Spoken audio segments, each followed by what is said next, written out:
Hello, and welcome to this presentation, Understanding Power Factor Correction. In this presentation, we'll provide a brief technical introduction to power factor correction and provide an overview of the most common methods used to implement power factor correction. This presentation assumes a basic understanding of power factor, as well as a basic understanding of current harmonics. If you're unfamiliar with these topics, or if you'd like a brief review, you might want to watch the presentation Understanding Power Factor and/or the presentation Understanding Current Harmonics before beginning this presentation.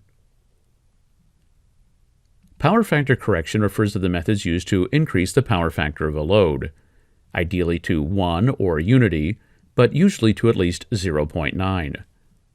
In general, the approach used in power factor correction depends on the cause of the reduced power factor, that is, whether low power factor is due to displacement or distortion. In the case of simple displacement, a common approach is to use capacitors to cancel out an inductive reactance and shift the current waveform back into phase with the voltage waveform. For cases in which low power factor is due to distortion, different methods can be used to filter out or reduce the magnitudes of current harmonics in order to produce a more sinusoidal current waveform. Effective power factor correction helps a system run more efficiently, and in many cases, the cost of implementing power factor correction is substantially lower than the cost of low power factor.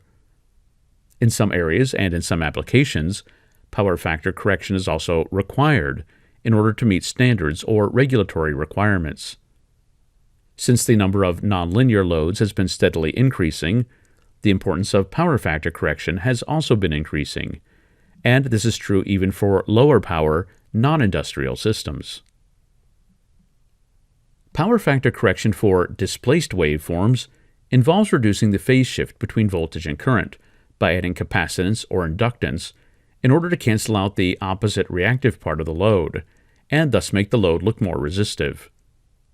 Almost all displacement issues are caused by inductive loads, such as motors, so power factor correction for displaced waveforms almost always involves adding capacitance, typically in parallel to the load. This may be a fixed capacitance, but often this capacitance is dynamic or adjustable and is implemented in the form of a switchable bank of capacitors. This allows the amount of capacitance to be automatically selected based on current conditions. You may hear this referred to as APFC, or automatic power factor correction. Since harmonics cause waveforms to be non-sinusoidal, waveform distortion can be reduced by reducing the amount of harmonic content. There are two main approaches to this. The first is a passive approach, in which various types of passive filters are used to remove harmonics by shunting them to ground. Although this approach is relatively inexpensive and straightforward, it's often not practical at powers of hundreds of watts and above, in part because of efficiency losses and capacitor size/weight.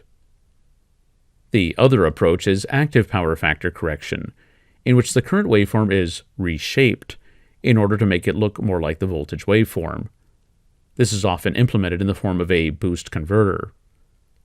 Active power factor correction systems tend to be smaller and faster than passive power factor correction, and they can also improve power factor to very high levels, often 0.95 or above. Another important consideration is where power factor correction is implemented. This can be done within the distribution network, at the entrance to a facility, at the load, or even within the load itself. Generally speaking, power factor correction should be performed as close as possible to the load, in large part because this will limit how far reactive power will travel through the network. In most cases, the decision about where to implement power factor correction is a compromise between both engineering and economic considerations. Power factor is a concern not simply because it affects the operation of a device or load, but also because poor power factor can adversely affect other devices on the network or grid. Therefore, there are various regulations and standards regarding power factor. For example, in the United States, the Voluntary Energy Star Guidelines suggests a power factor of at least 0.9 for internal power supplies.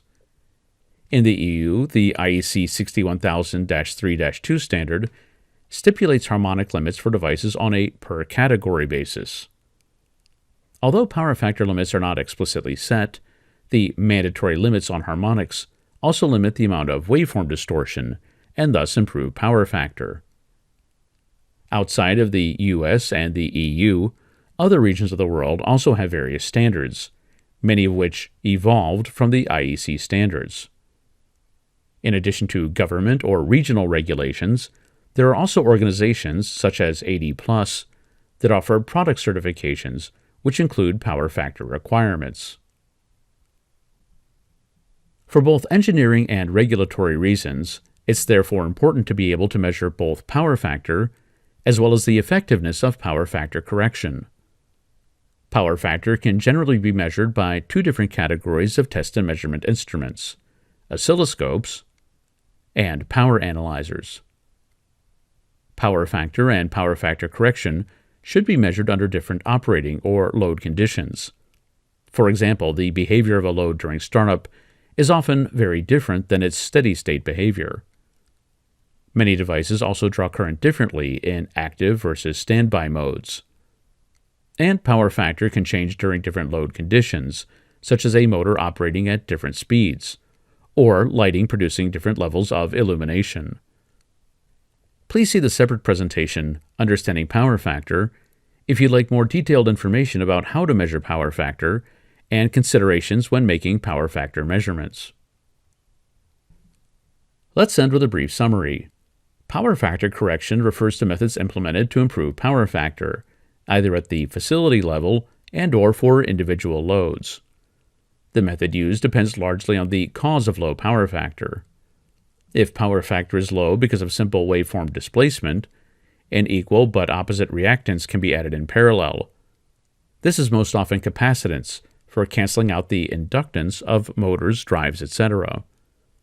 If distortion is the cause, then reducing the harmonic content of the waveform will also reduce the waveform distortion and thus improve power factor.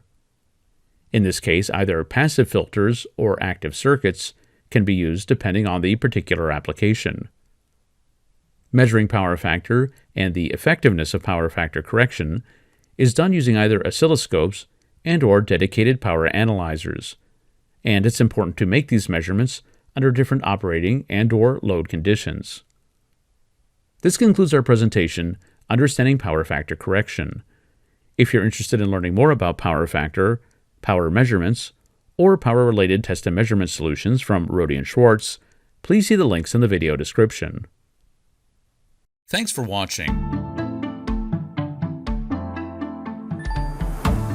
Please subscribe to our YouTube channel and visit us at rohde-schwarz.com.